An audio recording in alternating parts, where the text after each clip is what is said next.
Hello friends, welcome to our YouTube channel. আজ আমি তোমাদের সঙ্গে যে বিষয় নিয়ে আলোচনা করব সেটা হচ্ছে তোমরা যারা 2025-এ উচ্চ মাধ্যমিক পরীক্ষা দিচ্ছ, অর্থাৎ এইচএস এক্সাম দিচ্ছ, তোমাদের উচ্চ মাধ্যমিক 2025-কে লক্ষ্য করে আমি সাজেশনের ক্লাস নিয়ে এলাম। বলে দিই, এটা আমার পার্ট 1 ভিডিও। চলো, আজকের ক্লাসটা খুবই ইন্টারেস্টিং হতে চলেছে। তো আমরা শুরু করছি। চ্যানেলে নতুন থাকলে অবশ্যই চ্যানেলটাকে সাবস্ক্রাইব করবে আর বেল আইকনকে অল অপশানে সেভ রাখবে। তো দেখো, এখানে মূলত আমরা কিন্তু 5 নম্বরে যে সমস্ত প্রশ্নগুলো রয়েছে আজ আমি তোমাদের সঙ্গে আলোচনা করব। তার সঙ্গে বলে দিই, এটা আমার পার্ট 1 ভিডিও, ঠিক আছে? তো এটা পার্ট 1 ভিডিও, এরপর আমি পার্ট 2 নিয়ে আসবো। ওখানে আবার পরবর্তী যে সমস্ত 5 নম্বরের প্রশ্নগুলো রয়েছে তার ক্লাস করাবো। পার্ট 3, পার্ট 4, পার্ট 5 পর্যন্ত আমরা ক্লাস করাবো। তোমাদের 5টা টোটাল সাজেশন ক্লাস দেব। 5টা সাজেশনের ক্লাসের মধ্যে তোমাদের যত যা 5 নম্বরের প্রশ্ন রয়েছে সব কমপ্লিট করে দেব সাজেশন স্বরূপ, ঠিক আছে? তো এগুলোর আমি আমার চ্যানেলে উত্তর করে রেখেছি। কোন কোন প্রশ্নর কোন উত্তর সমস্ত কিছু আমি এই আলোচনা ক্লাসেই বলে দেব। তোমরা শুনতে থাকো। চ্যানেলে নতুন থাকলে অবশ্যই চ্যানেলটাকে সাবস্ক্রাইব করবে, বেল আইকনকে অল অপশানে সেভ রাখবে। তো দেখো, দেখতেই পাচ্ছ, নিম্নলিখিত প্রশ্নগুলির উত্তর দাও। ফার্স্ট এখানে কিন্তু দেয়া রয়েছে, ঠিক আছে? এই যে এখানে দেয়া রয়েছে কিন্তু নিম্নলিখিত প্রশ্নগুলির উত্তর দাও। বিকল্প প্রশ্নগুলি লক্ষণীয়, এই রকমটা সেম কিন্তু তোমাদের পরীক্ষার প্রশ্নপত্রে থাকবে। আচ্ছা, বলে দিই, তোমাদের এইচএস পরীক্ষার আগে স্কুলে টেস্ট পরীক্ষা হবে।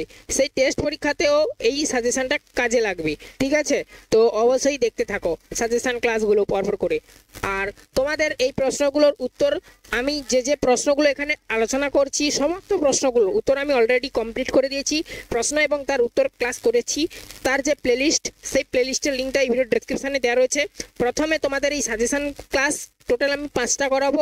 তার মধ্যে এটা আমার প্রথম ক্লাস, আর 4টা ক্লাস তোমাদের বেরোবে পরিবেশ বিষয়ের উপর। তো ওই যে টোটাল 5টা ক্লাস একটা প্লেলিস্ট করে দিচ্ছি, তার লিঙ্কটা দিয়ে দিচ্ছি প্রথমে। তারপরে সেকেন্ডে তোমাদের এই সমস্ত যা যা প্রশ্নগুলো আমরা আলোচনা করব পরপর করে, ওখানে সমস্ত প্রশ্নগুলো যে উত্তরের প্লেলিস্ট তার প্লেলিস্টে দেওয়া রয়েছে। তো দেখো, আমি যেমনটা বলেছিলাম, নির্দেশটা কিন্তু তোমাদের পরীক্ষার প্রশ্নপত্রে এরকমটা দেওয়া থাকবে যে নিম্নলিখিত প্রশ্নগুলির উত্তর দাও, বিকল্প প্রশ্নগুলি লক্ষণীয়। আচ্ছা, প্রত্যেকটা প্রশ্নের কিন্তু ভাগ থাকে 4 করে, কোনোটা প্রশ্ন থাকে, কোনোটা প্রশ্ন 6, 2 এরকম করে থাকে, মানে 8, ঠিক আছে? কাটিং প্রশ্ন আর কি থাকে। ফার্স্ট প্রশ্ন এখানে কি বলা রয়েছে দেখো, প্রাকৃতিক ভারসাম্য রক্ষায় জীববৈচিত্র্যের ভূমিকা কি? ঠিক আছে, এই প্রশ্ন মান থাকে 4। অর্থনৈতিক উন্নয়নে জীববৈচিত্র্যের ভূমিকা লেখো, এই প্রশ্ন মান থাকে কিন্তু 4। এই নিয়ে 8 নাম্বার, বোঝা গেল? দ্বিতীয় নম্বর যে প্রশ্ন তোমাদেরকে সাজেশনে দিয়েছি, ইনসিটু ও এক্সিটু সংরক্ষণের পার্থক্য করো, এই প্রশ্ন টোটাল কিন্তু 8 নম্বরের একটি প্রশ্ন। এটা পার্থক্যটা লিখতে হবে। এই প্রশ্ন টোটাল মান থাকে 8, বোঝা গেল? তারপরে দেখো, দ্বিতীয় নম্বরে যাচ্ছি, মানে দ্বিতীয় নম্বর বলতে পারো বা তৃতীয় নম্বর বলতে পারো। পরিবেশ সচেতনতা বাড়িয়ে তোলার ক্ষেত্রে শিল্প সংস্থানগুলির ভূমিকা বিবৃত করো। আরেকবার বলছি, পরিবেশ সচেতনতা বাড়িয়ে তোলার ক্ষেত্রে শিল্প সংস্থানগুলির ভূমিকা বিবৃত করো। তারপরে দেখো, চতুর্থ নম্বর প্রশ্নে যাচ্ছি, পরিবেশ ব্যবস্থাপনার উপাদানগুলি সংক্ষেপে বিবৃত করো। তারই সঙ্গে আবার একটা কাটিং প্রশ্ন দেখো, পরিবেশ সুরক্ষা আইন 1986 অর্থাৎ 1986 এর উপর সংক্ষিপ্ত টিকা লেখো।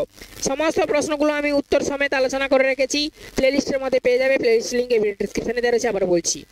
তারপরে দেখো, তারপরে আমি যে প্রশ্ন দিয়েছি, সুস্থায়ী কৃষি ব্যবস্থাপনায় জৈব সারের গুরুত্ব আলোচনা করো। মিশ্র চাষ কাকে বলে, ওরই সঙ্গে কাটিং প্রশ্ন এটা, ঠিক আছে?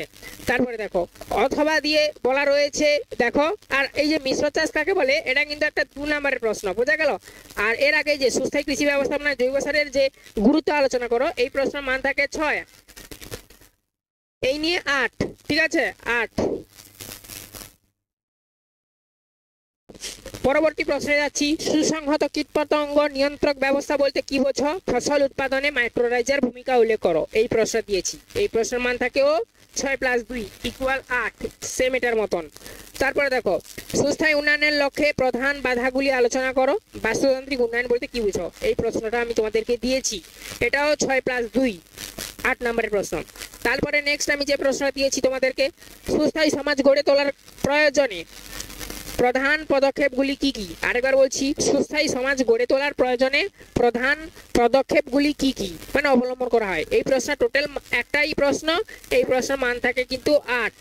তারপরে দেখো, পরিবেশ, এই প্রশ্ন দেখো, পরিবেশ সচেতনতা বাড়িয়ে তোলার ক্ষেত্রে শিল্প সংস্থানগুলির ভূমিকা সংক্ষেপে আলোচনা করো।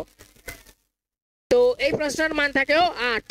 ঠিক আছে, তো এই ছিল আজকের আমাদের পার্ট 1 ক্লাস। আমি এই কয়েকটি প্রশ্ন দিলাম পার্ট 1 ক্লাসে, তোমরা এগুলো বাড়িতে খুঁজে বের করে পড়তে থাকো। না খুঁজে পেলে আমাদের সমস্ত প্রশ্নগুলো আমি A to Z ক্লাস করে রেখেছি, এখান থেকে তোমরা নোটসগুলো খাতায় তৈরি করতে পারো। এছাড়া এগুলো যদি তোমাদের PDF কপি প্রয়োজন হয়, PDF নোটস কেউ নিতে চাও, তো আমার হোয়াটসঅ্যাপ চ্যানেলের লিঙ্ক দেওয়া রয়েছে, আমার হোয়াটসঅ্যাপ চ্যানেলে গিয়ে ওখানে জয়েন করতে পারো। এছাড়া আমার হোয়াটসঅ্যাপ নাম্বারও লেখা রয়েছে, সরাসরি তুমি আমাদের হোয়াটসঅ্যাপে কন্ট্যাক্ট করতে পারো PDF যদি কেউ কিনতে চাও বা নিতে চাও। ঠিক আছে, আজকের এই অবধি। চ্যানেলে নতুন থাকলে চ্যানেলটাকে সাবস্ক্রাইব করবে, আর উত্তরের প্লেলিস্টগুলো অর্থাৎ এই প্রশ্নগুলো উত্তরের প্লেলিস্টগুলো নিচে লিঙ্ক দেওয়া রয়েছে, অবশ্যই দেখো সেই ক্লাসগুলো শুধু। আর এই ক্লাসটা ভালো লাগলে লাইক করবে, চ্যানেলে নতুন থাকলে আবার বলছি চ্যানেলটাকে সাবস্ক্রাইব করবে। আজ এই অবধি, সবাই ভালো থেকো, দেখা হবে নেক্সট ভিডিওতে।